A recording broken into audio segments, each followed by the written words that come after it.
تمام طرح کی تعریف، توصیف، حمد و ثنا، بڑائی اور کبریائی اللہ سبحانہ و تعالی ذوالجلال والاکرام وحدہ لا شریک ہی کے لیے ہیں کہ جس نے ہمیں پیدا کیا اور یہ نظام حیات جسے ہم اسلام کے نام سے جانتے ہیں عطا فرمایا۔ یہ ایسا نظام حیات ہے کہ دنیا کے اندر خیر اور بھلائیوں کو تو اپنے اندر سمیٹے ہوئے ہے ہی، ساتھ ہی ساتھ آخرت میں رب تعالی شانہ کی خوشنودی بھی اپنے اندر سمائے ہوئے۔ یہ اسلام ہی کی خوبی ہے کہ جس کو اللہ رب العزت احکم الحاکمین نے یہ مذہب، یہ طریقہ عطا فرمایا، وہ کامیاب اور کامران ہو گیا۔ بدقسمتی، بد نصیبی ایسے لوگوں کے لیے ہے کہ جن کو یہ تحفہ عطا کیا گیا اور انہوں نے اس کی قدر نہ جانی، اور اسلام کے اندر رہتے ہوئے موجود اور اسلام کی تعلیمات کو جانتے بوجھتے ہوئے بھی انہوں نے اپنی عقلی گھوڑے دوڑائے، اپنی ذہنوں کو آگے رکھا، رائے کے اوپر زندگی کو گزارا، اور دوسرے نبی محمد صلی اللہ علیہ وسلم کے علاوہ مختلف قسم کے لوگوں کی پیروی میں اپنی زندگی گزار دی۔ یہ افسوس کی بات ہے کہ اللہ رب العزت احکم الحاکمین نے نبی محمد عربی صلی اللہ علیہ وسلم جیسا ہمیں عطا فرمایا کہ جنہوں نے کما حق دین کو ہم تک پہنچایا، جو کہ امام الانبیاء، صاحب معراج، شفیع الامم، تمام طرح کی خاصیتیں، فضیلتیں جناب محمد رسول اللہ صلی اللہ علیہ وسلم کے اندر یک بارگی کی صورت میں اللہ رب العزت نے جمع فرما دی ہیں۔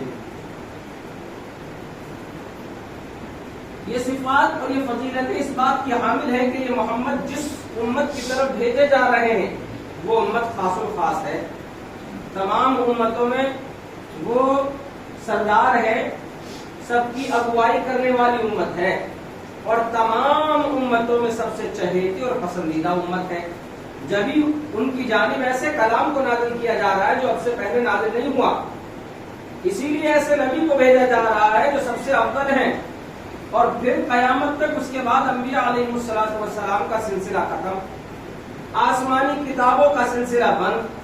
اللہ رب العزت احکم الحاکمین نے دین اسلام کو لا کر کے نعمت کا اتمام فرمایا ہے، اور یہ نعمت کا اتمام جناب محمد رسول اللہ صلی اللہ علیہ وسلم کے ذریعے سے ہوا۔ اللہ کے رسول صلی اللہ علیہ وسلم کی پوری زندگی جب ہم دیکھتے ہیں تو آپ نے اسلام کی تشہیر، اسلام کی دعوت اور تبلیغ کے لیے جو جس جگہ کو بھی منتخب فرمایا، تاریخ اسلام میں قیامت تک کے لیے وہ جگہ مشہور ہو گئی۔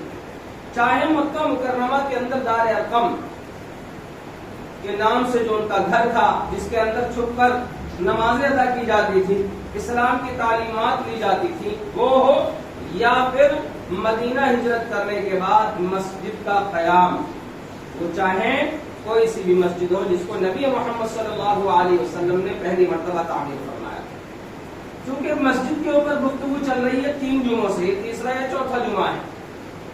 مسجد کی فضیلت، اس کی افادیت، اس کی اہمیت، لوگوں کا اس سے جڑنا، اس کے اندر اللہ رب العزت نے کیا حکمتیں رکھی ہیں، جمع ہونے کے اندر کیا فضیلتیں پنہا ہیں، اور اس میں کتنا اجر و ثواب رب تعالیٰ شانہ نے مسجد کے داخل ہونے اور نکلنے میں رکھا ہے کہ صحابی رسول جن کو دکھائی نہیں دیتا، جو عذر پیش کر رہے ہیں کہ اللہ کے رسول گھر پہ نماز پڑھنے کی اجازت آپ مرحمت فرما دیجیے، آنا دشواری والا کام ہے، مشکل ہے، عمر بھی ہو گئی ہے، ہمارے نبی اجازت دے دیتے ہیں، پھر تنبیہ فرماتے ہیں، بھائی آتی رک جاؤ، کیا تمہارے کانوں میں ندا آتی ہے؟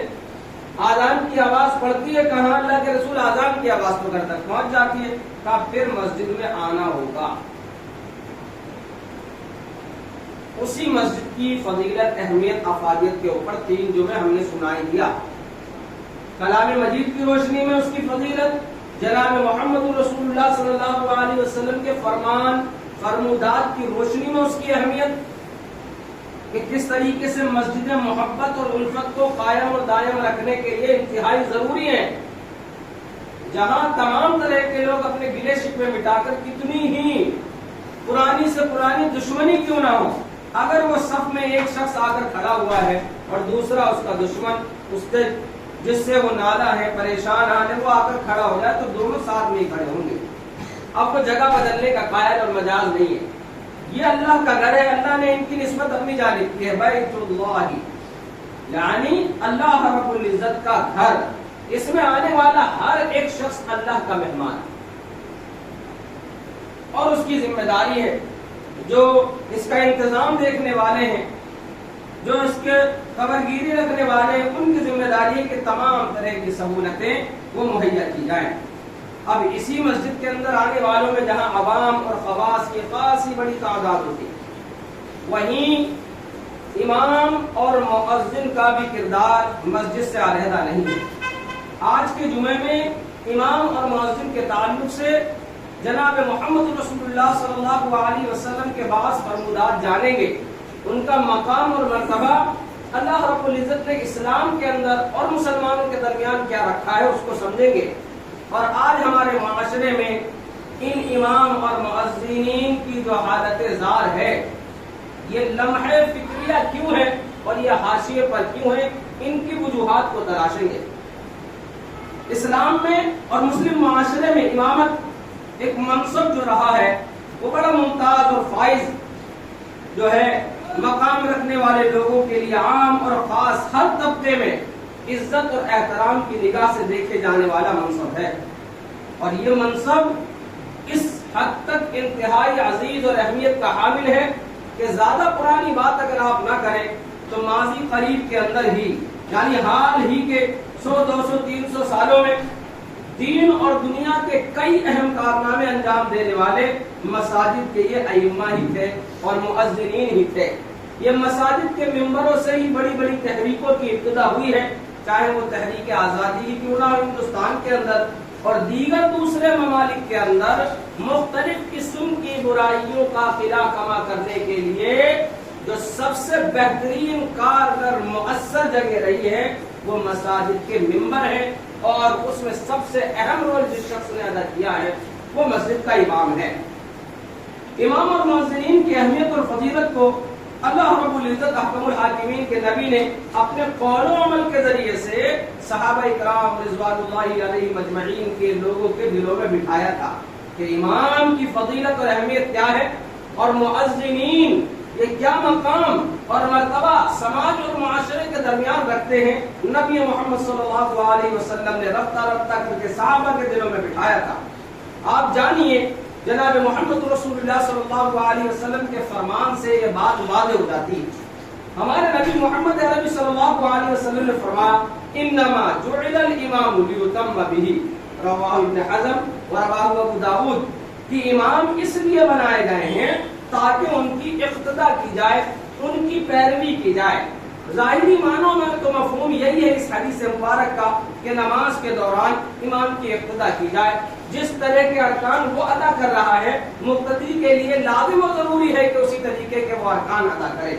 لیکن اس کا ایک دوسرا معنی یہ بھی ہے کہ عام دنیاوی زندگی میں اخلاق اور کردار کے معاملے میں امام کی اتباع اور پیروی کی جائے، اس سے اچھی باتیں سیکھی جائیں، اس کے جس طریقے سے زندگی گزارنے کا جو اس کا طریقہ ہے اس کو لیا جائے، اس کے کردار سے مؤثر ہوا جائے۔ نبی محمد صلی اللہ علیہ وسلم پوری زندگی مسجد نبوی کے امام اور خطیب رہے، اور مسلمانوں کو دی جانے والی اکثر بڑی بڑی تعلیمات، جہاد کے اعلان اور دیگر دوسری بڑی ملی اور قومی جو ہے اعلانات اور فائدے کی چیزیں، یہ سب کی سب اسی منبر سے اور انہی امامات کے ذریعے ائمہ کے ذریعے عوام تک پہنچتی تھی۔ اسی طریقے سے لوگوں کو نماز کے وقت میں خبر دینا اور لوگوں کو دن کے 5 وقتوں میں کامیابی اور خیر کی طرف بلانا، یہ بھی اسلام اور مسلمانوں کے درمیان نہایت شرف اور فضیلت والا عمل ہے۔ جناب محمد رسول اللہ صلی اللہ علیہ وسلم نے امام کے ساتھ ساتھ مؤذنین کے لیے بھی بڑے اجر و ثواب کی بشارت عطا فرمائی۔ بشارت یہ تھی کہ حدیث لے کر آ رہے ہیں، امام ابن تیمیہ رحمۃ اللہ علیہ نے نقل کیا اس حدیث کو، کہتے ہیں ایک شخص اللہ کے رسول صلی اللہ علیہ وسلم کی خدمت میں حاضر ہوتا ہے اور وہ پوچھتا ہے، دریافت کرتا ہے، اللہ کے رسول مجھے کوئی کام بتا دیجیے کہ میں کیا کام کروں۔ اتنے سارے کام تھے، جناب محمد رسول اللہ صلی اللہ علیہ وسلم جس کام کی طرف اشارہ کرتے صحابہ ایسے کہ مر مٹنے کے لیے تیار۔ پوچھتے ہیں اللہ کے رسول کسی کام، کون سا کام میں کروں کچھ؟ جو ہے نشاندہی فرما دیجیے۔ اللہ کے رسول صلی اللہ علیہ وسلم کا حکم ہوتا ہے اپنی قوم کے امام بن جاؤ۔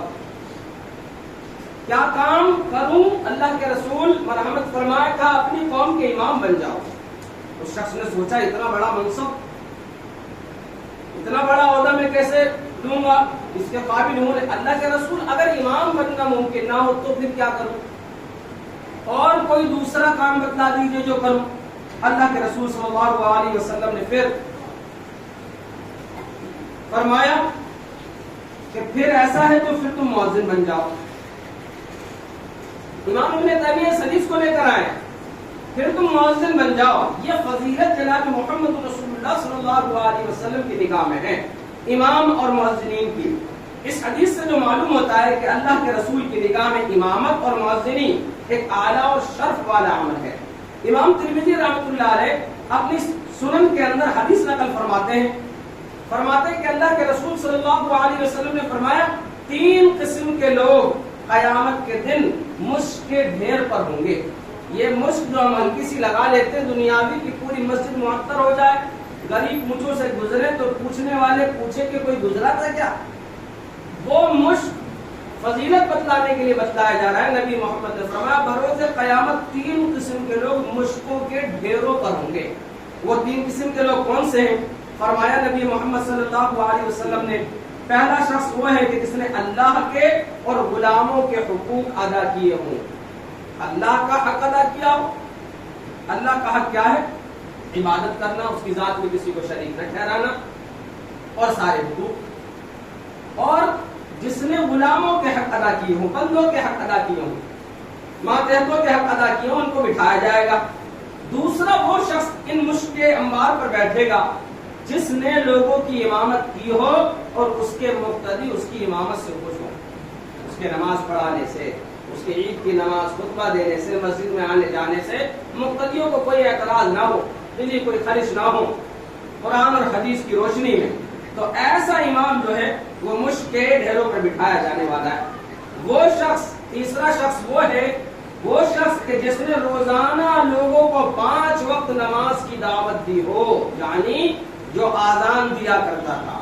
اس حدیث سے بھی اور دوسری اور حدیث آتی، اللہ کے رسول صلی اللہ علیہ وسلم نے فرمایا بروز قیامت مؤذنین کی گردنیں لمبی ہوں گی کہ انہیں مجمع عام میں دور سے ہی پہچان لیا جائے گا، یہ فلاں شخص ہے جو اللہ رب العزت حاکم الحاکمین کے گھروں میں نماز کے لیے لوگوں کو 5 وقت آواز دیا کرتا تھا، اذان پڑھا کرتا تھا۔ یہ فضیلت ہے امام اور مؤذن کی۔ حدیثیں بہت ہیں، واضح ہو جاتا ہے کہ امامت اور مؤذنی اللہ کے نزدیک مؤثر باعزت والا عمل ہے۔ ایک طرف تو ائمہ اور مؤذنین کے بارے میں اتنی فضیلتیں وارد ہیں کہ جب انسان ان کو سنتا ہے مسجد میں بیٹھ کر تو انسان کے دل میں یہ حسرت ضرور پیدا ہوتی ہے کہ جب اتنی فضیلتیں اللہ تعالیٰ نے ایسے شخص کے ساتھ جوڑ رکھی ہیں، ایسے عہدوں کے ساتھ جوڑ رکھی ہے کہ کاش وہ بھی امام یا مؤذن ہوتا۔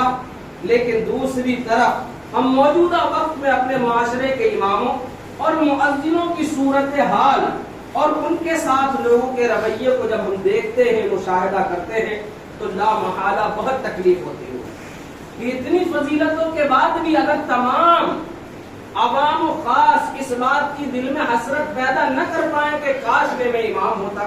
اتنی فضیلتیں اللہ نے رکھی ہیں کہ امام ضامن ہے، امام نماز پڑھاتا ہے تو تمام لوگوں کی نمازوں کا ثواب بھی امام کو پہنچتا ہے۔ حدیث مشہور ہے، آپ ڈھونڈنے جائیں گے تو بے شمار فضیلتیں ہیں۔ یہاں بتلانے کا مقصد چند حدیثوں کو لا کر یہ ہے کہ اتنے بڑے مجمع عام میں اتنی فضیلتوں کے بعد بھی اگر ایک عام مسلمان کا جو اللہ کا خوف رکھتا ہو، نیکیوں کے کرنے کے لیے بڑھ چڑھ کر آمادہ ہو، اس کے دل میں خواہش ضرور پیدا ہوتی ہوگی کہ میں بھی اذان پڑھوں، میں بھی اس جو ہے منصب پر فائز ہو جاؤں۔ لیکن جب وہ حالات جیسے آج ہمارے زمانے کے ہیں، اس میں جو حالت امامان اور مؤذنین کی ہے ان پر غور کرتا ہوگا تو یہ افسوس کے سوا کچھ نہیں۔ پھر عام حالتوں میں کوئی بھی شخص امام یا مؤذن کا خواب نہیں دیکھتا، یعنی اس کے خواب میں بھی نہیں ہوتا کہ اس منصب کے اوپر جو ہے مجھے آنا ہے یا اپنے بچوں کو لانا ہے۔ مختلف اسباب کی وجہ سے ایسا ماحول بنا دیا گیا ہے کہ دوسرے لوگوں کو تو چھوڑ دیجیے، دور کی بات ہے، خود مسلمان اور وہ مسلمان جو سماج اور معاشرے میں باشعور سمجھے جاتے ہیں، ذی شعور سمجھے جاتے ہیں، مسلمانوں کی فکر رکھنے والے لوگ خود امامت اور مؤذنی کو حقارت کی نگاہ سے دیکھتے ہیں، جبکہ حقیقت حال تو یہ ہے کہ 5 نمازیں، عیدین، پیدائش سے لے کر موت تک ہم سب لوگ ایک امام اور مؤذن کے محتاج ہوتے ہیں۔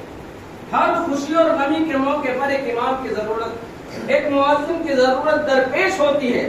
اس کے باوجود بھی ہمارے معاشرے کے اندر ہمارا نظریہ مسلمان ہونے کے باوجود ایسا نہیں ہوتا کہ آیا کتنا اچھا مقام اور مرتبہ ہے، آیا ہم اپنے بچوں کو اس جگہ کے لیے تیار کریں۔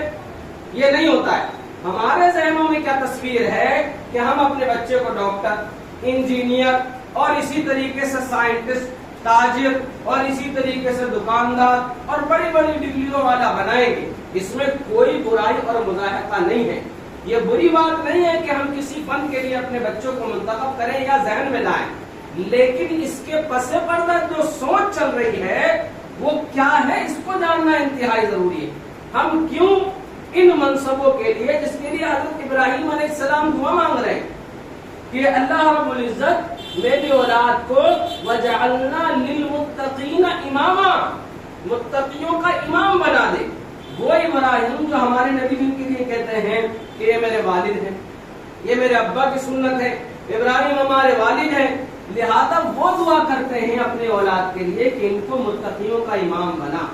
کچھ اور دعا بھی کر سکتے تھے، کچھ بھی بزنس کی، بہادری کی، شجاعت کی، دلیری کی، بادشاہت کی، لیکن وہ امامت کی دعا کر رہے ہیں اپنی اولاد کے لیے۔ لیکن ہمارے سماج اور معاشرے کے اندر ہم جو دیگر دوسرے فنون کے لیے اپنے بچوں کا مستقبل اس میں ڈھونڈ رہے ہیں، اس کے پس پردہ ایک یہی سوچ ہے کہ امامت میں رکھا کیا ہے۔ امامت کے اندر ہم اپنے بچوں کو ڈال کر ان کا کیریئر تباہ اور برباد تو نہیں کر سکتے، پس پردہ یہی چیز ہے۔ ایک امام اور مؤذن کے محتاج ہونے میں ایسا باور کرایا جاتا ہے کہ امام اور مؤذن معاشرے کے اوپر بوجھ ہیں اور ان کے ساتھ کسی قسم کا برتاؤ بھی کیا جاتا ہے۔ یقین جانیے ہمارا یہ عمل خود ہماری بدبختی اور اللہ رب العزت کی ناراضگی کا ایک اہم ترین سبب ہے۔ اس قدر حیرت اور افسوس کا مقام ہے کہ ایک جانب تو ہم یہ سمجھتے ہیں کہ امامت اور مؤذنی کرنا معمولی کام ہے، یہ کام کر کے انسان پرسکون طریقے سے اپنی زندگی نہیں گزار سکتا۔ ہم سبھی جانتے ہیں، اسی لیے اپنے بچوں کے فیوچر میں امام ہونے کے تعلق سے ہمارے ذہنوں میں، دلوں میں کوئی امنگ نہیں ہے، نہ اس کے لیے کوششیں ہیں، نہ اس کے لیے اتنا جو ہے رستہ کشی ہے کہ ہر ایک شخص تیار ہو کہ نہیں ہماری اولاد اس منصب کو سنبھالے گی۔ ایسا کوئی معاشرے کے اندر ہوڑ لگی بھی نہیں نظر آتی ہے، جبکہ مقام اور مرتبہ ایسا ہی ہے۔ جب پہلی صف کے لیے نبی محترم صلی اللہ علیہ وسلم کا فرمان ہے کہ اگر آپ کو علم ہو جائے کہ کتنی فضیلت اللہ نے پہلی صف میں رکھی ہے تو اس کے لیے تم قرعہ اندازی کرو، لڑائیاں ہو جائیں اور لوگ پھر پرچیاں ڈالیں کہ ہمارا نام پہلی صف میں آئے، کیونکہ اتنی فضیلت اللہ نے رکھی ہے، اگر معلوم ہو جائے تو پھر جو پہلے صف سے بھی آگے جو شخص کھڑا ہو رہا ہے اور جو کھڑا کرنے کے لیے لوگوں کو بلا رہا ہے، ان کی فضیلت کا آپ اندازہ اس حدیث سے اچھی طریقے سے لگا سکتے ہیں۔ ہم یہ اچھی طریقے سے جانتے ہیں کہ یہ کام کر کے انسان پرسکون طریقے سے اپنی زندگی گزار نہیں سکتا، اور اس میں اپنی اولاد کو لگانا گویا اس کی زندگی برباد کرنے کے مترادف ہے۔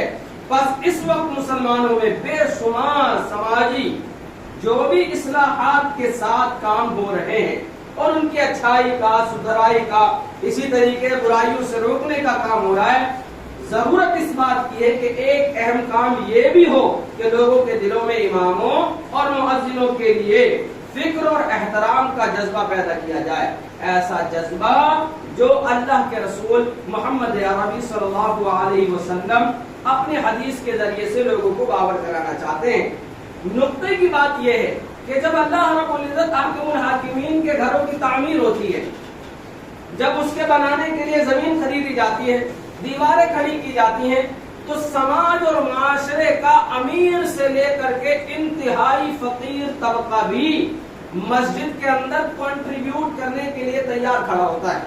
ایک شخص مزدوری کرنے والا بھی یہ چاہتا ہے کہ اس کے 10 روپے اس کے 50 روپے مسجد کے کسی کام آ جائیں, پنکھے میں لگ جائیں, لوٹے میں لگ جائیں, ٹوٹی آ جائے, ایک ٹیوب لائٹ آ جائے. کیوں؟ کیونکہ اللہ رب العزت احکم الحاکمین کا گھر ہے.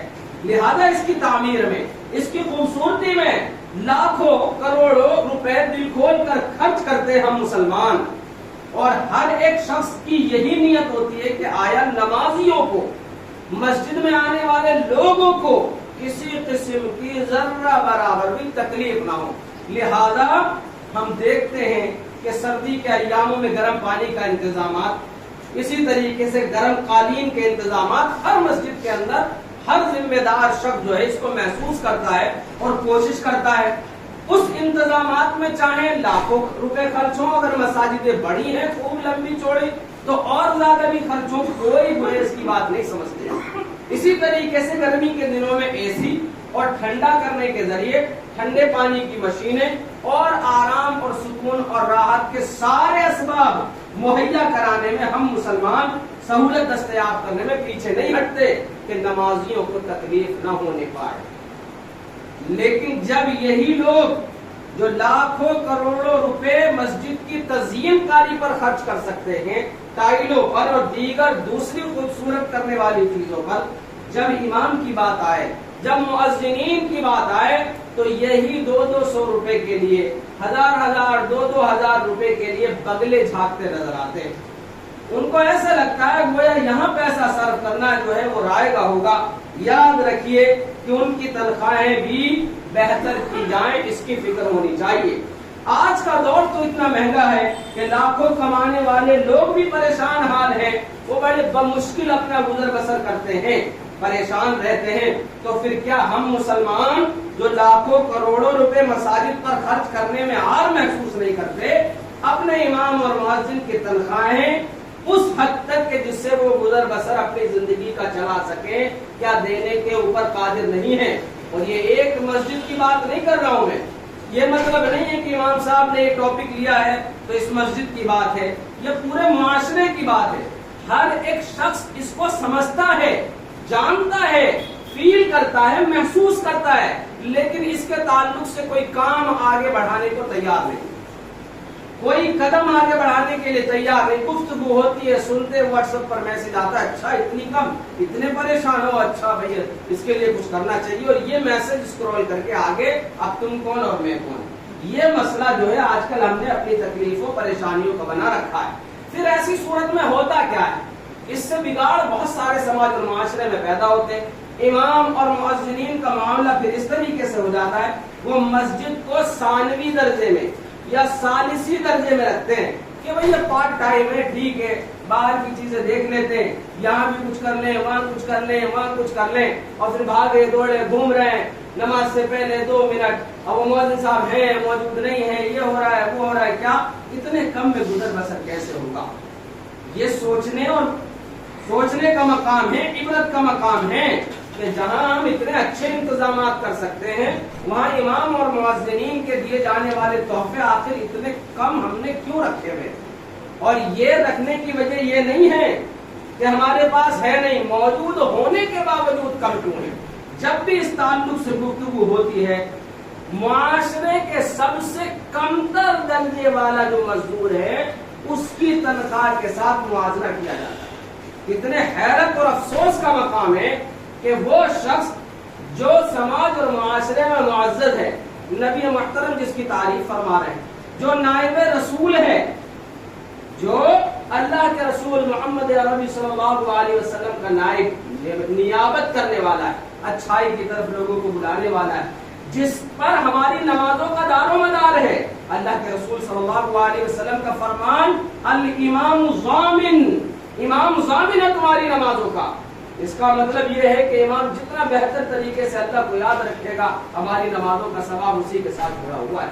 لیکن ہم جب اس کے لیے اجرت کے تعلق سے گفتگو کرتے ہیں تو سماج اور معاشرے میں سب سے منیمم جس کی تنخواہ ہوتی ہے اس کے ساتھ جوڑتے ہیں. اور کچھ عقل مند لوگ کہتے ہیں کام ہی کیا ہے, 5 نمازیں تو پڑھانی ہے, کیا حرج ہے اس میں, 5 وقت اذان ہی تو دینی ہے, ایک جمعے کا لے دے کے خطبہ ہے، چند بچوں کو پڑھانا ہے، تھوڑی بہت ذمہ داری ہے، اس میں اتنے پیسے کی تو کوئی ضرورت ہے نہیں۔ یہ حیرت کی بات ہے، وہی لوگ جو آدھے دن کے لیے اپنے بچوں کو پڑھوانے کے لیے اسکول بھیجتے ہیں، وہاں ہزاروں روپے کی تنخواہیں جو ہے ٹیچروں کو دے رہے ہیں۔ حیرت کی بات یہ ہے کہ اپنے گھر کی رکھوالی کے لیے گارڈ رکھا ہوا، اس کو ہزاروں روپے کی تنخواہیں ہیں۔ اسی طریقے سے ڈرائیور رکھا، اس کی تنخواہیں زیادہ ہیں۔ اسی طریقے سے مختلف قسم کے سارے خرچے جڑے ہوئے ہیں، ان سب کو پیسے دینے میں کوئی قباحت، کوئی عار محسوس نہیں کرتے۔ لیکن جہاں امام کی بات آتی ہے، کسی بھی مسجد کے امام، آپ پوری دلی میں ہر مسجد کا یہی حال ہے، آپ اٹھا کر دیکھ لیجئے، کوئی اس کے اوپر گفتگو کرنے کو تیار نہیں۔ کھسیانی بلی کھمبا نوچے والا معاملہ لگتا ہے۔ جب بھی کوئی پڑھا لکھا شخص اس بات کو اٹھاتا ہے، لوگوں کو لگتا ہے اچھا یہ امام صاحب کی کوئی تعلقات والے ہوں گے، اسی لیے ان کو درد ہے، ورنہ بولنے کی ضرورت نہیں ہے، ان کے پاس تو بہت پیسہ آ رہا ہے۔ آپ دیکھیے امام اور مؤذن کی تنخواہ کا معیار جو ہم نے سماج میں سب سے نچلا بنایا ہے نا، اس کی پوچھ گچھ ہوگی۔ آئیے میں آپ کو بتلاؤں، امام اور مؤذن کا جو مقام اور مرتبہ ہے بہت اعلیٰ ہے۔ امام نائب رسول ہوتا ہے، امام اللہ اور مقتدیوں کے درمیان ایلچی کا کام کرتا ہے، قاصد ہے۔ اللہ کے رسول صلی اللہ علیہ وسلم کا فرمان ہے، مزدور کی مزدوری اس کے پسینہ کے خشک ہونے سے پہلے دے دیا کرو۔ اللہ کے رسول صلی اللہ علیہ وسلم نے فرمایا، قیامت کے دن 3 قسم کے لوگوں کے خلاف میں مدعی بن کر کھڑا ہوں گا۔ 3 قسم کے لوگ ایسے ہوں گے بروز قیامت کہ میں انہیں آسانی سے جانے نہیں دوں گا، میں ان کے خلاف دعویٰ ٹھوکوں گا۔ اور یہ دعویٰ کون کرے گا؟ اس روئے زمین کا سب سے افضل رسول جناب محمد رسول اللہ صلی اللہ علیہ وسلم اللہ کے سامنے دعویٰ رکھیں گے، خلاف کھڑے ہوں گے۔ وہ 3 قسم کے لوگ کون ہیں؟ آئیے سنتے ہیں۔ ہمارے نبی نے فرمایا، قیامت کے دن میں 3 قسم کے لوگوں کے خلاف مدعی ہوں گا۔ ان میں سے ایک وہ شخص ہے جو کسی مزدور کو رکھے، اس سے پورا کام لے لے مگر مزدوری پوری نہ دے، رواہ البخاری۔ مزدوری پوری نہ دے، اس کا مطلب 2 ہے، ایک تو تنخواہ ہی روک لے، تنخواہ ہی بند کر دے، اور دوسرا یہ ہے دے تو لیکن اس حد تک مجبور کر کے اور کمتر دے کہ اس کے علاوہ کوئی اور چارہ نہ ہو کہ وہ دوسرے کاموں کی طرف نظر اٹھائے۔ یہ آج ہمارا حال ہے کہ ہمارے پاس اہل ثروت ہم ہوتے ہوئے بھی جو جائز اور مناسب معقول سماج اور معاشرے کے اعتبار سے وہ تک ہماری جیبوں سے نہیں نکل رہے۔ اماموں کی تنخواہ پتہ کرنے جائیں گے، زیادہ دور مت جائیے، اپنے دلی سے کا علاقہ لیجئے، 20 مسجدوں کا ڈیٹا بنائیے، آپ پائیں گے کہ ان 20 مسجدوں میں اماموں کی تنخواہ کسی کی 3000، 5000، 7000، اتنی تنخواہیں جتنی تنخواہیں لوگ وہ سپاری پان چھالی کھا کر تھوک دیتے ہیں، مہینوں میں اتنی تنخواہیں اوپر اماموں کا رکھا ہوا ہے لوگوں نے۔ اور اہل ثروت لوگوں نے، یہ وہ لوگ ہیں جو صدقے اور خیرات کرنے پہ آئیں تو لوگ ان کی تعریف سے تھکتے نہیں ہیں، لیکن جب حق مانگنے کی بات آئے، جب صحیح معقول اجرت کی بات آئے تو ایسی صورت میں اپنے دامن کو وہ بچاتے نظر آتے ہیں۔ محترم دوستو، سامعین اور بزرگوار، یہ ایک ضروری اپیل سمجھیے اس کو، آپ اپنے معاشرے میں تمام مساجدوں کا جائزہ لیں اور دیکھیں کہ کس اعتبار سے کہاں کہاں کون کون سی جگہ یہ فرائض انجام دینے والے لوگ کن کن پریشانیوں میں مبتلا ہیں۔ پھر اس کے بعد اگر کوئی تعویذ کی دکان کھول کر بیٹھ جاوے، کوئی چوری چکاری کرنے لگ جاوے، کوئی اسی طریقے سے دوسروں کو جھاڑ پھونک کر کے ناجائز طریقے سے پیسہ کمانے لگ جاوے، تو لوگوں کی آنکھوں میں اکھرنے لگتا ہے کہ امام ہو کر یہ کپڑے، امام ہو کر ایسی گاڑی، امام ہو کر یہ گفتگو اور یہ بات، یہ ذرا کچھ ہضم نہیں ہوئی۔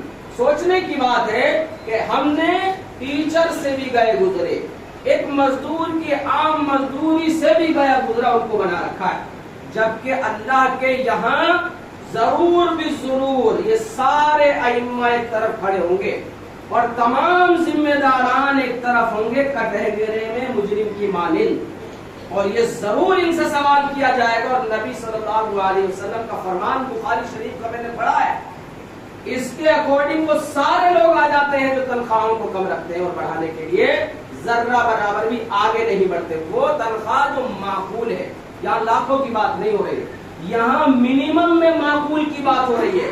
ہم منیمم سے نیچے ہیں، پھر ایسی صورت میں ہم ان سے امید کیا لگاتے ہیں کہ پانچوں نمازیں وقت پر ہماری بتائی ہوئی متعین کی گئی صورتوں کے ساتھ پڑھائی جائیں. مؤذن جو ہے حرم کی طرح، جیسے حرم میں اذان ہوتی ہے ایسے مؤذن اذان دے وے، اور امام ایسی قرات میں ہمیں نماز پڑھاوے کہ پھر علاقے میں کسی اور کی قرات اس سے میچ نہ کرتی ہو، اور بیان ایسا مسحور کن دے وے، ایسے ٹاپک لے کر آوے سمجھانے کے سارے ٹاپکوں کو پورے سال وہ کور کر لے، ہر اچھائی کی راہ ہمارے اوپر کھول دے وے، ہر برائی سے ہمیں متنبہ اور آگاہ فرما دے وے. کس چیز پر وہ غور کرنے کا مقام ہے. تو بروز قیامت تو یہ دامن جانے کا نہیں ہے. جو بھی ذمہ دار ہیں جتنے بھی ہیں جہاں کہیں بھی ہیں، اگر وہ سوچتے ہیں کہ وہ بری الذمہ ہیں تو یہ ان کی غلط فہمی ہے، انہیں نظر ثانی کرنے کی ضرورت ہے.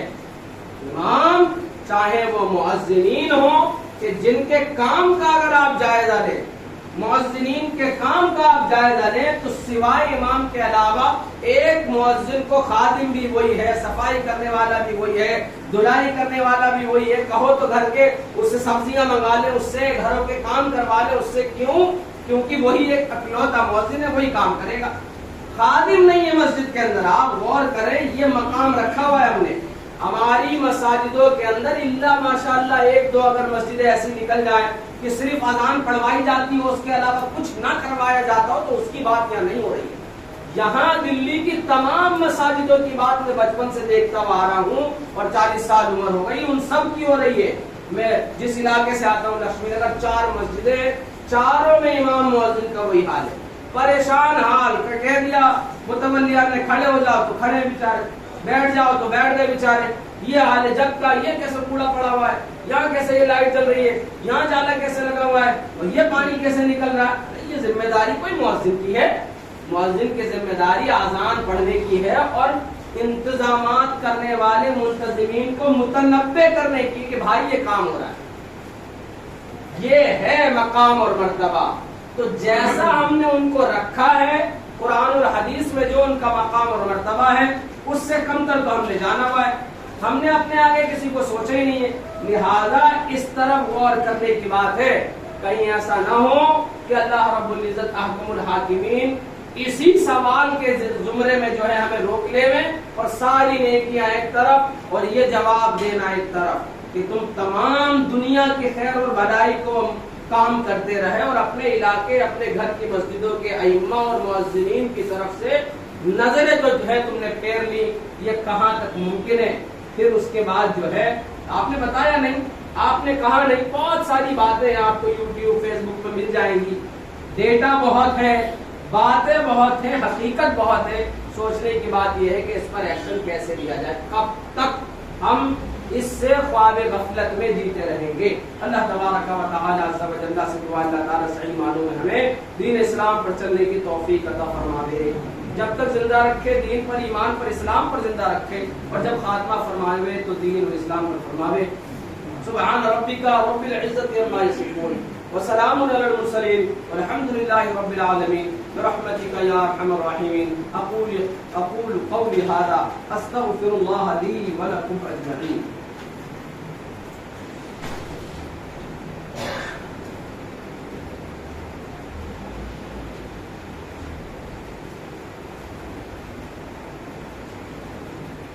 الحمد لله نحمده ونستعينه ونستغفره ونؤمن به ونتوكل عليه ونعوذ بالله من شرور أنفسنا ومن سيئات أعمالنا. من يهده الله فلا مضل له ومن يضلل فلا هادي له. وأشهد أن لا إله إلا الله وحده لا شريك له وأشهد أن محمدا عبده ورسوله. يا أيها الذين آمنوا صلوا عليه وسلموا تسليما. اللهم صل على محمد وعلى آل محمد كما صليت على إبراهيم وعلى آل إبراهيم إنك حميد مجيد. اللهم بارك على محمد وعلى آل محمد كما كما باركت على إبراهيم وعلى آل إبراهيم إنك حميد مجيد. إن الله يأمر بالعدل والإحسان وإيتاء ذي القربى وينهى عن الفحشاء والمنكر والبغي يعظكم لعلكم تذكرون. اذكروا الله يذكركم وادعوه يستجب لكم ولذكر الله أكبر والله يعلم ما تصنعون. الله أكبر. أشهد أن لا إله إلا الله. أشهد أن محمدا رسول الله. حي على الصلاة حي على الفلاح. قد قامت الصلاة قد قامت الصلاة. الله أكبر الله أكبر. لا إله